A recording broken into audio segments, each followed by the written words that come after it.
அனைவருக்கும் வணக்கம். என்னோட குருநாதரை வணங்கி இன்றைய பதிவு நான் ஆரம்பிக்கிறேன். அதாவது ஜோதிடத்தில் பார்த்தீங்கன்னா ஒவ்வொருத்தருக்கும் ஒவ்வொரு பிரச்சனைகள், பலவிதமான ஜோதிட முறைகள் இருக்குது. இப்போ நான் கற்றுக்கிட்டது பார்த்திங்கன்னா கௌசிக நாடு முறையில் நவநாயகர்களுடைய நடைமுறை பரிகாரங்கள். அதன் மூலிமா நமக்கு வாழ்க்கையில் ரொம்ப ரொம்ப எளிமையாக எப்படி வழிபாடு பண்ணி பிரச்சனைகளை தீர்வு பண்ணுறது அப்படின்றத மட்டும்தான் இன்றைக்கி நம்ம பார்க்க போகிறோம். இப்போ பிரச்சனை அப்படின்னு எடுத்துக்கிட்டால் நிறைய பிரச்சனைகள் இருக்குது. அதில் இன்றைக்கி முக்கியமாக சொல்லப்போனோம் அப்படின்னா திருமணம் தடை தான். சில பேர் பார்த்திங்கன்னா நேற்று கூட ஒரு தம்பதி வந்தாங்க. அவங்களுக்கு 60வது கல்யாணம் பண்ணுறாங்க. ஆனால் அவங்க பசங்களுக்கும் பொண்ணுக்கும் இன்னும் கல்யாணம் ஆகலை. அந்த கவலை பார்த்திங்கன்னா அவங்களுக்கு ரொம்ப மனசு சங்கடப்படுற மாதிரி இருந்துச்சு. அதுக்கப்புறம் தான் சரி நம்ம ஒரு திருமணத்தை பற்றின பதிவு போடுவோம் அப்படின்ற ஒரு ஐடியா வந்தது. அதில் எளிமையாக நடைமுறையில் நம்ம என்ன பண்ணனா நடக்கும் அப்படின்றதான். இதை முன்னோர்கள் அன்றைக்கெல்லாம் யாருமே கோவிலுக்கு போய் வழிபாடு பண்ணி கல்யாணம் நடந்துச்சு அப்படின்லாம் சொல்லலைங்க. சரிங்களா? அவங்க ரொம்ப எளிமையாக அன்றாட வாழ்க்கையில் என்ன பண்ணுனா நடக்கும் அப்படின்றத மட்டும்தான் எடுத்து பண்ணியிருக்காங்க. அதில் சில விஷயங்கள் தான் நான் இப்போ உங்ககிட்ட பகிர்ந்துக்க போகிறேன். அதாவது ஃபஸ்ட்டு கல்யாணம் வயசில் பொண்ணு இருக்குது பையன் இருக்குது அப்படின்றது இன்றைய காலகட்டத்தில் மக்களுக்கு யாருக்குமே சரியாக தெரியல. ஏன்னா நம்ம ஆண் குழந்தையோ பெண் குழந்தையோ எந்த ஒரு சுப நிகழ்வுக்கும் அழைச்சிட்டு போகிறது கிடையாது. ஃபஸ்ட்டு நீங்கள் என்ன பண்ணுறீங்கன்னா உங்களோட குழந்தைங்களை எல்லா சுப நிகழ்ச்சிகளுக்கும் அழைச்சிட்டு போய் ஃபஸ்ட்டு வெளியில் எல்லாத்துக்கும் தெரியப்படுத்துங்க. இதுதான். ரெண்டாவது, திருமண தடை ஏற்படுவதற்கு பார்த்திங்கன்னா நவகிரகங்கள் காரணமே கிடையாது. முழுக்க முழுக்க நம்ம தான் காரணம். ஒன்று என்ன பண்ணுறோம், பொண்ணுக்கு ஏற்ற மாப்பிள்ளை கிடைக்கல அல்லது பையனுக்கு ஏற்ற மாப்பிள்ளை கிடைக்கல. ரெண்டாவது வசதி வாய்ப்பு. இதை தான் நம்ம பார்க்குறோமே தவிர அவங்களுக்கு அந்த வயசில் கரெக்டாக அமைச்சு கொடுக்குறோமா அப்படின்றது இன்றைக்கி யாருமே நடைமுறைக்கு கொண்டு வரல. மேபி அந்த காலத்துலலாம் பார்த்திங்கன்னா 18 வயசுலேருந்து 21 வயசுக்குள்ளே பெண்ணுக்கு கல்யாணம் பண்ணிடுறாங்க. 21லேருந்து 25 வயசுக்குள்ளே ஆணுக்கு கல்யாணம் பண்ணிடுறாங்க.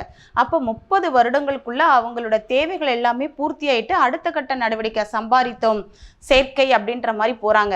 ஆனால் இன்றைக்கி கல்யாணமே பார்த்திங்கன்னா 30 வயசானாலும் ஆணுக்கும் சரி பெண்ணுக்கும் சரி கல்யாண நிகழ்வே நடக்கிறதில்ல. ஒவ்வொரு ஜோசியிட்ட போய் பார்த்து பரிகாரம், அவங்க அந்த பரிகாரம் சொன்னாங்க, இந்த ஜோசியர் இந்த பரிகாரம் சொல்லி ஜோசியரும் ஒரு காரணம், பெற்றவங்களாக நம்மளும் ஒரு காரணம். இப்போ இதெல்லாம் ஒதுக்கி வச்சுடுவோம். நடைமுறையில் என்ன பண்ணால் சிறப்பாக இருக்கும் அப்படின்னா, அது இப்போ வரக்கூடியது பார்த்திங்கன்னா அடுத்து சித்திரை வைகாசி. இப்போ இந்த வருஷத்தில் நிறைய பேர்த்துக்கு நல்ல நிகழ்வுகள் கல்யாணம் நடக்கும். அதுக்கு முதல்ல உங்களுக்கு நான் வாழ்த்துக்கள் சொல்கிறேன். அதாவது மெயின் பார்த்திங்கன்னா சித்திரை மாதத்தில் மிகப்பெரிய அற்புதமான கல்யாணம் அப்படின்ட்டு பார்த்திங்கன்னா மதுரை மீனாட்சி அம்மன் கள்ளழகர் கோயிலில் உள்ள திருக்கல்யாணம் தான்.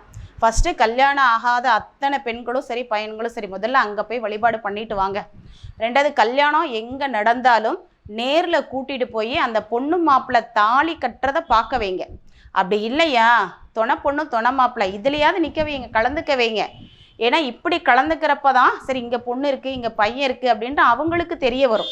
ரெண்டாவது, இந்த குழந்தைங்களுக்கும் கல்யாணம் பண்ணுன்ற ஆசைகள் வரும்.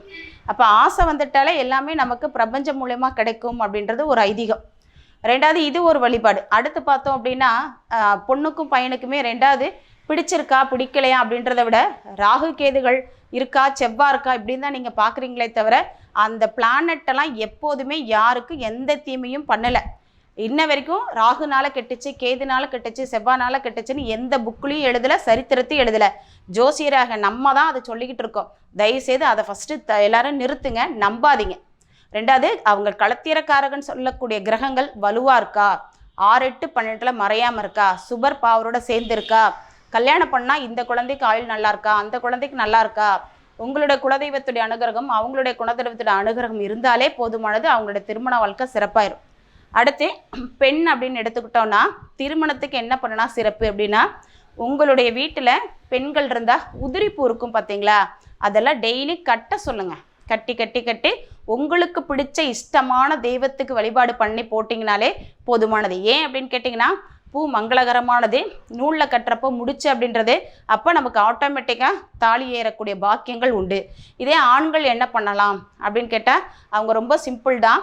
அதாவது எந்த நாளாக இருந்தாலும் பரவாயில்ல, காலையில் 6 to 7 திங்கக்கிழமையாக இருந்தால் சந்திரபவனுடைய செவ்வாவாக இருந்தால் செவ்வாய் ஹோரை, புதனாக இருந்தால் புதன் பகனுடைய ஓரை, இப்படி காலையில் 6 to 7 வரும். அந்த கோவிலில் போயிட்டு மஞ்சக்கிழங்கு ப்ளஸ் கயிறு எடுத்து வச்சு வன்னி மரம் அல்லது தலை விரிச்ச மரம் இருக்கும், அங்கே போய் கட்டி 9 சுற்று சுற்றி வழிபாடு பண்ணிட்டு வாங்க, தடை வந்து நீக்கப்படும். அடுத்து இன்னொரு விஷயம் என்னென்னா, உறவுல முடியுமா அந்நியத்தில் முடியுமா அப்படின்னு நமக்குள்ள ஒரு குழப்பங்கள் இருக்கும். உங்களுக்கு லக்னத்துக்கு 7 கூடிய கிரகம் 5 கட்டத்துக்குள்ளே இருந்தால் பக்கத்துலேயே முடியும். அதுவே 7 கட்டத்துக்கு மேலத்துனா தூரத்தில் 9 கட்டத்துக்குள்ளே இருந்தால் தூரத்தில் முடியும். 9க்கு மேலே 12 இருந்தால் தான் வெளியூர் வெளிநாடு இப்படி அமையக்கூடிய வாய்ப்பு ஒன்று உண்டு. இது திருமண தடைக்காக. அடுத்து திருமணம் முடிஞ்சிரு, திருமணம் பண்ணிடுறோம். திருமணம் பண்ணதுக்கப்புறம் தான் நம்ம ரொம்ப வாழ்க்கையில் கடைப்பிடிக்க வேண்டிய விஷயங்கள் நிறைய இருக்குது. அதாவது திருமணம் பார்க்குறீங்க, பொருத்தம் பார்க்குறீங்க, அடுத்து என்ன கட்ட செய்யணும் அப்படின்னு யாருமே எந்த ஜோசியர்ட்டையும் கேட்குறதும் இல்லை, எந்த ஜோசியரும் சொல்கிறதும் இல்லை.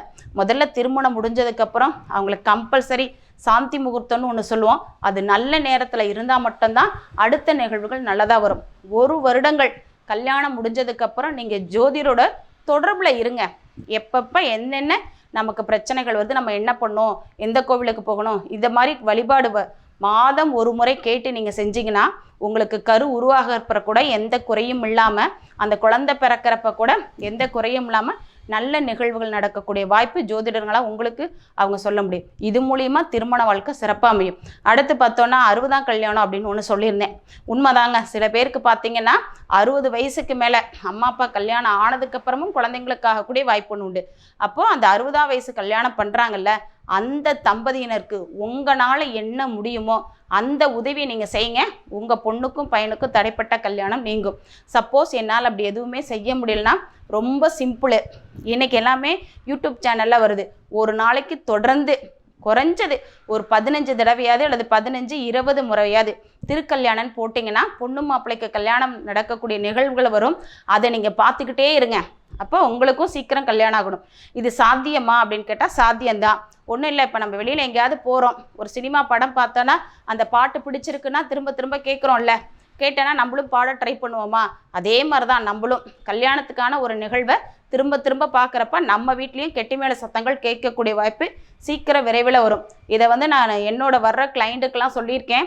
அவங்க சொன்னதே என்னென்னா, பரவாயில்லைங்க, உங்ககிட்ட வரப்போ ரொம்ப எளிமையான பரிகாரம் தான், அது கோவிலுக்கு தான் நீங்கள் போக சொல்கிறீங்க, நல்லா நடந்திருக்குன்னு சொல்லியிருக்காங்க, நல்ல ரிசல்ட், அதை தான் உங்ககிட்டயும் நான் பகிர்ந்துக்கிறேன். அதாவது இந்த பதிவு பிடிச்சிருந்தா அப்படின்னா உங்களை தெரிஞ்ச நண்பர்களுக்கும் உங்களோட ஃப்ரெண்ட்ஸுக்கும் சொல்லுங்கள். நன்றி, வணக்கம். மீண்டும் அடுத்த பதிவில் சந்திக்கிறேன். நன்றி, வணக்கம்.